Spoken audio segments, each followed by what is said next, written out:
صدیوں پرانی بات ہے کہ جب خلافت عباسیہ کا سنہری دور تھا، اس وقت دو قاضی اپنے فیصلوں کی وجہ سے بڑی شہرت پا رہے تھے۔ ان کے قصے زبان زد خاص و عام تھے، مگر ان دونوں قاضیوں میں زمین و آسمان کا فرق تھا۔ ایک قاضی عقل و دانش اور انصاف پسندی کی وجہ سے مشہور تھا۔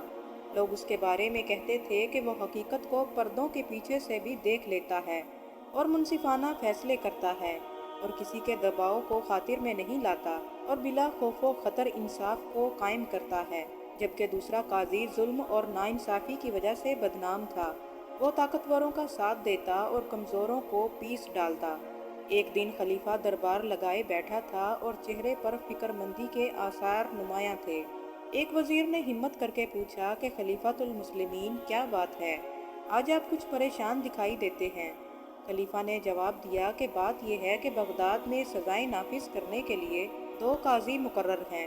دونوں کا کام عدل و انصاف کو قائم کرنا ہے، مظلوم لوگوں کی مدد کرنا اور ظالموں کا ہاتھ روکنا ہے۔ لیکن لوگ ایک قاضی کی تعریف کرتے ہیں اور دوسرے پر لعن طعن کرتے ہیں۔ میں اس کا سبب جاننا چاہتا ہوں۔ میں جاننا چاہتا ہوں کہ آخر وہ کون سی خوبیاں ہیں کہ جن کی وجہ سے ایک قاضی انصاف کو قائم کرتا ہے، اور کون سی ایسی خامیاں ہیں کہ جن کی وجہ سے سلطنت کا امن تباہ ہو رہا ہے۔ خلیفہ نے وزیر کے ساتھ گفتگو میں طے کیا کہ وہ ایک عرب تاجر کا بھیس بدل کر ان دونوں قاضیوں کی حقیقت معلوم کرے گا۔ چنانچہ ایک دن خلیفہ بھیس بدل کر اپنے گھوڑے پر سوار ہو کر اس بستی کی طرف روانہ ہوا جہاں وہ قاضی رہتا تھا جسے لوگ ناپسند کرتے تھے۔ صبح ہوتے ہی خلیفہ قاضی کی حویلی پہنچ گیا جہاں وہ رہتا تھا، چونکہ بھیس بدل رکھا تھا اور کوئی بھی خلیفہ کو نہ پہچان پایا۔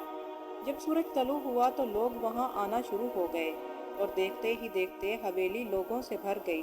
جب سپاہی وہاں آ گئے تو قاضی کو خبر دی گئی۔ وہ اپنے گھر سے باہر آیا، جسم میں اکڑ اور تیوری چڑھی ہوئی تھی۔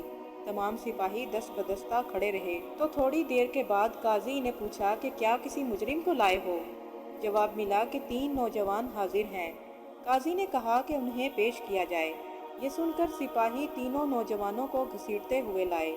قاضی انہیں دیکھ کر غصے سے چرلا کر بولا کہ میں تمہیں ایک مدت سے ڈھونڈ رہا تھا۔ یہ سب فتنہ پھیلانے والے لوگ ہیں، برے کاموں میں بغداد بھر میں ان کی کوئی نظیر نہیں۔ ان کا تو سر ہی کاٹ ڈالنا چاہیے۔ ان کا کام فقط یہ ہے کہ یہ لوگوں کو گمراہ کرتے ہیں۔ آج یہ میرے ہتھے چڑھ گئے ہیں تو ان کو قرار واقعی سزا دوں گا۔ پھر قاضی نے حکم دیا کہ انہیں لٹا کر ان کے بازو اور پاؤں دبا لیے جائیں اور 40 کوڑے لگائے جائیں۔ پھر یہ سزا مکمل ہوئی تو قاضی نے حکم دیا کہ ان تینوں کو قید خانے میں ڈال دیا جائے۔ قاضی کی یہ کارروائی اپنے آخری مراحل میں تھی کہ بغداد کے 50 سے زائد قابل عزت لوگ حویلی میں آئے، جن میں تاجر بھی تھے اور علماء بھی۔ انہوں نے تینوں نوجوانوں کی بے گناہی کی شہادت دی اور بتایا کہ آپ کے سپاہی ان نوجوانوں کو غلط فہمی میں اٹھا لائے ہیں۔ یہ مجرم نہیں ہیں، انہیں رہا کر دیا جائے۔ مگر قاضی اپنی ضد پر قائم رہا اور ان کی بات نہ مانی اور اپنے حکم کو قائم رکھا اور کہنے لگا کہ لے جاؤ، ان تینوں کو قید خانے میں ڈال دو۔ اس کے بعد قاضی جس اکڑ کے ساتھ آیا تھا اسی اکڑ کے ساتھ واپس گھر کو لوٹ گیا۔ یہ سارا منظر دیکھ کر خلیفہ بہت رنجیدہ ہوا اور اسے غصہ بھی آیا، لیکن صبر سے کام لیا اور واپس لوٹ گیا۔ پھر اگلے روز خلیفہ اپنے گھوڑے پر سوار ہو کر اس بستی کی طرف روانہ ہوا جہاں عدل و انصاف کی وجہ سے شہرت پانے والا قاضی فیصلے کیا کرتا تھا۔ طویل سفر طے کرنے کے بعد جب خلیفہ شہر کے دروازے پر پہنچا تو اس نے ایک لنگڑے فقیر کو دیکھا جس کے بوسیدہ کپڑے اس کی تنگ دستی کا ثبوت دے رہے تھے۔ خلیفہ کو اس کی حالت پر بڑا رحم آیا اور اس نے گھوڑے سے اتر کر فقیر کو چند سکے دیے۔ فقیر نے بدلے میں دعائیں دی اور خلیفہ دوبارہ اپنے گھوڑے پر سوار ہو کر چلنے لگا تو بھکاری نے خلیفہ کی چادر کو مضبوطی سے پکڑ لیا اور کہنے لگا کہ حضرت، آپ نے مجھ پر احسان کیا ہے تو مکمل کیجیے۔ یہ سن کر خلیفہ حیران ہو کر بولا کہ کیا تمہیں مزید کچھ مدد چاہیے؟ اس پر فقیر بولا کہ اگر آپ مجھے اپنے گھوڑے پر سوار کر کے شہر کے بازار تک لے جائیں تو یہ آپ کا مجھ پر بہت احسان ہوگا۔ خلیفہ کو فقیر کی حالت پر رحم آیا اور اس کو اپنے ساتھ بٹھا لیا۔ پھر چلتے چلتے گھوڑا اب شہر کے بازار تک پہنچ چکا تھا۔ یہاں ہر طرف تاجر جمع تھے اور بازار پہنچ کر خلیفہ نے اس سے کہا کہ ہم بازار پہنچ چکے ہیں، اب تم نیچے اترو تاکہ میں اپنا سفر جاری رکھ سکوں۔